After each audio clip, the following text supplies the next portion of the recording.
বর্তমান প্রজন্মের একজন প্রিয় লেখক শায়ক আমান, তার একটি পোস্ট আজ আমার চোখে পড়ল। তিনি শ্রীমতী মমতা শঙ্করের একটি বক্তব্যের বিরুদ্ধে, মানে একটি ভিডিওর বিরুদ্ধে তার বক্তব্য পোস্ট করেছেন। তো সেই পোস্টটি আমার খুব খারাপ লেগেছে। মমতা শঙ্করকে সেখানে রীতিমতন অসম্মানিত করা হয়েছে।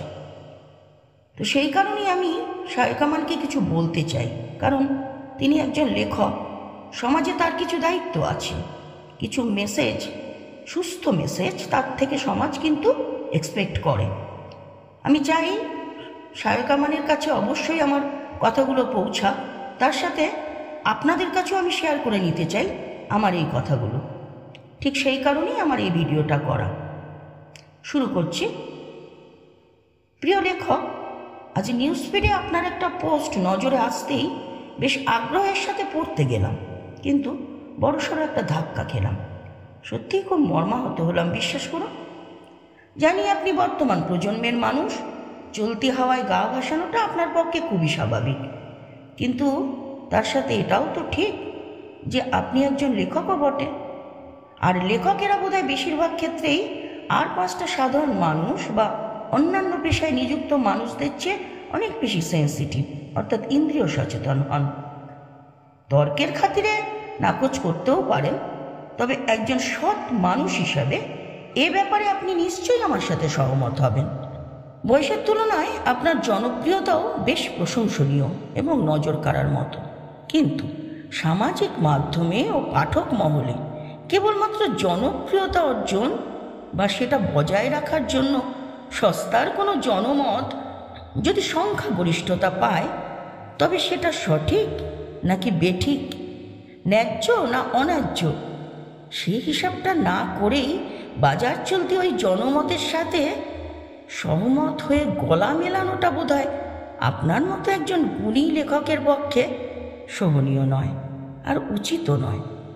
আর এরকম একটা স্পর্শকাতর বিষয়ে উঠতি প্রজন্ম বাদ দিয়ে অধিকাংশ পাঠকেরাই কিন্তু আপনার কলমে আরও অনেক বেশি রুচিশীলতা ও বিবেচনাবোধ আশা করে।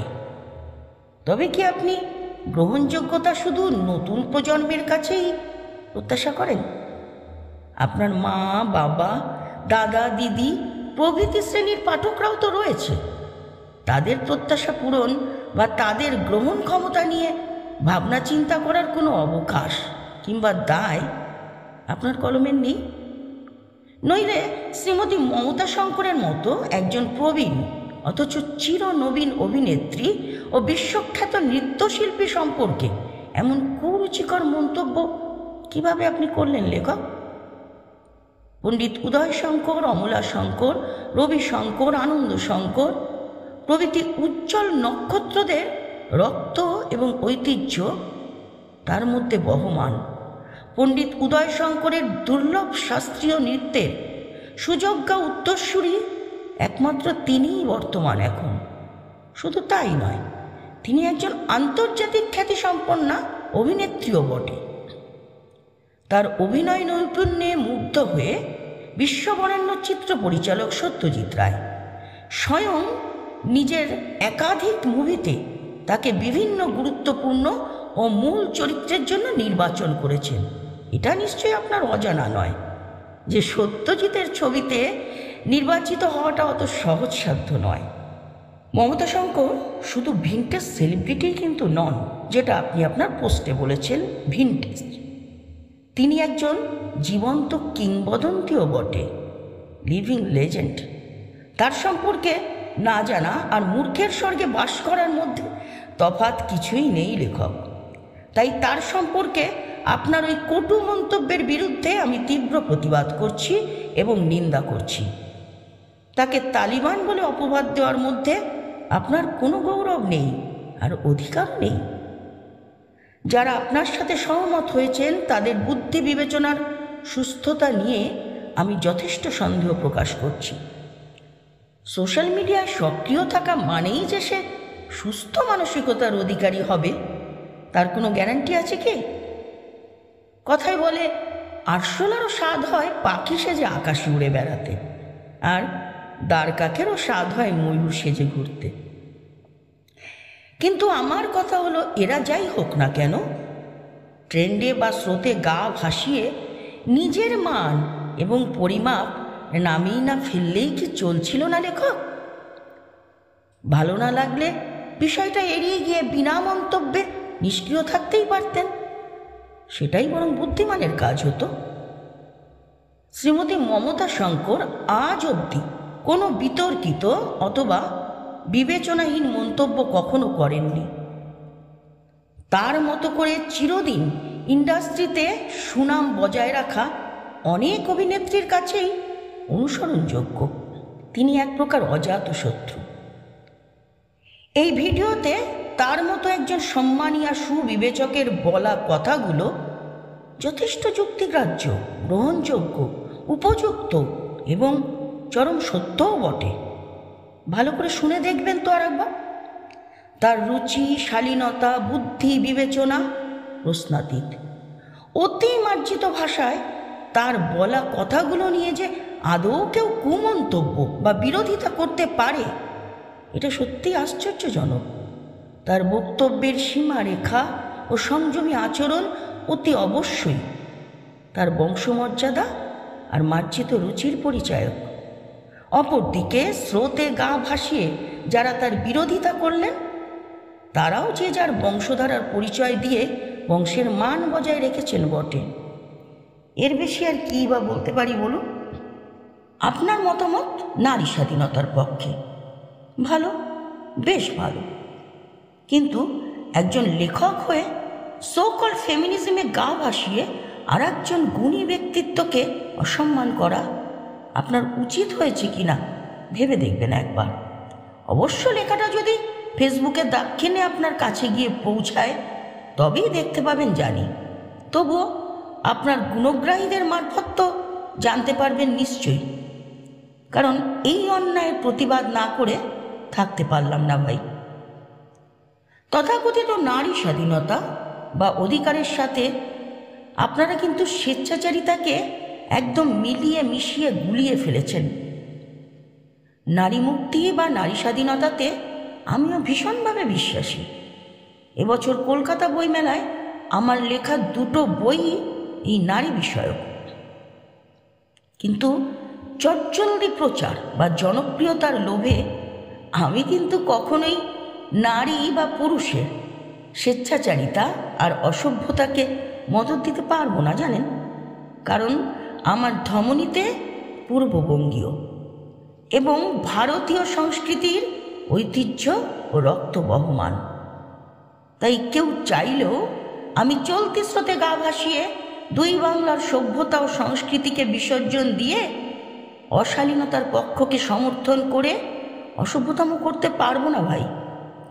অশালীন বা স্বেচ্ছাচারিতাই যে নারী মুক্তির চাবিকাঠি, একথা বিদ্যাসাগর বা রামমোহন কোথায় বলে গেছেন আপনাদের?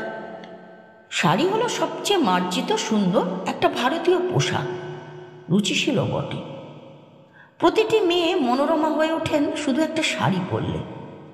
সেই সুন্দর পরিধেয়টিকে অশালীন, অসভ্য ও অশোভন করে গায়ে জড়িয়ে শরীরের প্রাইভেট পার্টসগুলোকে বেআব্রু বা উন্মোচিত করে রাখার মধ্যে কোন যুক্তি খুঁজে পেলেন আপনারা? নারী তো আগে মানুষ, তারপর সে নারী। আপনিই বলুন না, স্বাধীনতা মানে কি লজ্জা ঘৃণা বিসর্জন দিয়ে নিজেকে সহজলভ্য পণ্য প্রমাণ করা? পুরুষের কাম উত্তেজনা বাড়িয়ে নিজের বিপদ ডেকে আনা আর নিজেকে অপমান করা? ক্লিভেজ বা উদর প্রদর্শনের মধ্যে কি আপনি কোনো সৌন্দর্য আবিষ্কার করতে পারলেন? সাময়িকভাবে কামোদ্দীপক হলেও পুরুষ কিন্তু ওই ধরনের উন্মুক্ত মনা, উন্মুক্ত শরীরের মেয়েদের প্রকারান্তরে ঘৃণার চোখেই দেখে। আর শুধু পুরুষ কেন, একজন সাধারণ নারীরও কিন্তু ওরকম বেআব্রু, ডিগনিটিবিহীন নারী দেখলে ঘৃণার উদ্রেক হয়। ওইসব নির্লজ্জ মেয়েরা যাকে হিংসে করা বা বাজার চলতি সহজ ও সস্তা ভাষায় ফ্রাস্ট্রেশন বলে আখ্যা দিয়েছে আজকাল। শ্রীমতী মমতা শঙ্কর কিন্তু ল্যাম্পপোস্টের তলায় যারা দাঁড়িয়ে থাকেন সেই সব দেহ প্রসারিণীদের দেহ প্রদর্শন নিয়ে কোনো আপত্তি করেননি, বরং তাদের যথেষ্ট সম্মান দেখিয়েছেন তার বক্তব্যের মাধ্যমে। কারণ তিনি অবিবেচক বা বুদ্ধিহীনা নন। পেশার জন্য পুরুষকে যৌনতায় আগ্রহী করে তোলা বা আকৃষ্ট করা ওই শ্রেণীর মেয়েদের তো কাজের মধ্যে পড়ে। কিন্তু যেসব সাবিত্রী সমাজ সতীলক্ষ্মীদের প্রয়োজন নেই রাস্তার মেয়ে নাম নিয়ে শরীর দেখানো বা মুজরো নাচা, তারা কেন এই অসভ্যতাম করে নিজেদের সাথে সাথে আপামর নারী জাতিকে নিচে টেনে নামাচ্ছেন? তিনি বলতে চেয়েছেন, এক শ্রেণীর মেয়েদের অতি আধুনিকতায় নষ্ট হচ্ছে প্রাচ্যের ঐতিহ্য। নারী যদি এভাবে তিলে তিলে নিজের সম্মান ধুলায় বিসর্জন দিয়ে নারী স্বাধীনতাকে অজুহাত দেখায়, তাহলে অপেক্ষাকৃত চঞ্চলমতি পুরুষ কিভাবে নিজেকে সংযত রাখবে? একতরফা দোষারোপ করলে কি হবে? পুরুষের মধ্যেও তো প্রকারভেদ আছে, তাই না? সবাই ভালো হবে, সবাই সংযত হবে, এমন তো কোনো কথা নেই। ঋষিকুল অব্দি সংযম রক্ষা করতে ব্যর্থ হয়েছেন রম্ভা উর্বশীদের ছলাকলাতে প্রলুব্ধ হয়ে। চোখ রাঙিয়ে, নীতিবাক্য দিয়ে কিংবা আইনের ভয় দেখিয়ে তাদের আটকানোটা কি অত সহজ?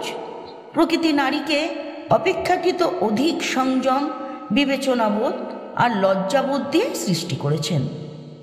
প্রকৃতির সেই দানকে অস্বীকার করে নারী যদি নিজেই নিজের অসম্মানের কারণ হয়ে ওঠেন, নিজের বিপদের কারণ হয়ে ওঠেন, তবে তার লজ্জা নিবারণের ভার তো স্বয়ং শ্রীকৃষ্ণও নিতে পারবেন না। শুধু এই কথাটুকু বলার জন্য তাকে এতটা অসম্মান করলেন, বাবা তুলে অবধি কথা বললেন। ধিক্কার জানাই আপনার অন্যায্য পোস্টের বিরুদ্ধে। ফেসবুকের মদতে ভাইরাল হওয়ার তাড়নায় রাস্তাঘাটে, বাড়িতে, সর্বত্র একদল লোভী এবং নির্লজ্জ মেয়ে নায়িকা সেজে শরীর দেখিয়ে এবং অশালীন ভঙ্গিমাতে নাচানাচি করে যেভাবে পরিবেশ পরিস্থিতিকে দূষিত আর অসুস্থ করে তুলছে, আপনি কি তাহলে সেটাকেও সমর্থন করেন? কলুষিত হচ্ছে সমাজ, বুঝতে পারছেন না? কত শিশু আর কিশোর কিশোরীদের মানসিক স্বাস্থ্যের অবনতি হচ্ছে এতে, সেটা একবারও ভেবে দেখেছেন? স্বাধীনতার প্রধান একটি শর্তের মধ্যে পড়ে শিক্ষা। একজন মার্জিত রুচির শিক্ষিত মনা জনবরেণ্য খ্যাতনামী শিল্পীকে অসম্মান করতে গিয়ে মূলত আপনি মা এবং মাতৃভূমিকে তথা দুই বাংলাকেই অসম্মান করে ফেলেছেন লেখক। যাই হোক, মানুষ মাত্রই ভুল করে, পারলে ভুলটা সংশোধন করে নেবেন। নতুবা কে বলতে পারে এই ভুলের আঁচে হয়তো নিজেই একদিন পড়ে যাবেন। আমি ভ্রমর বলছি।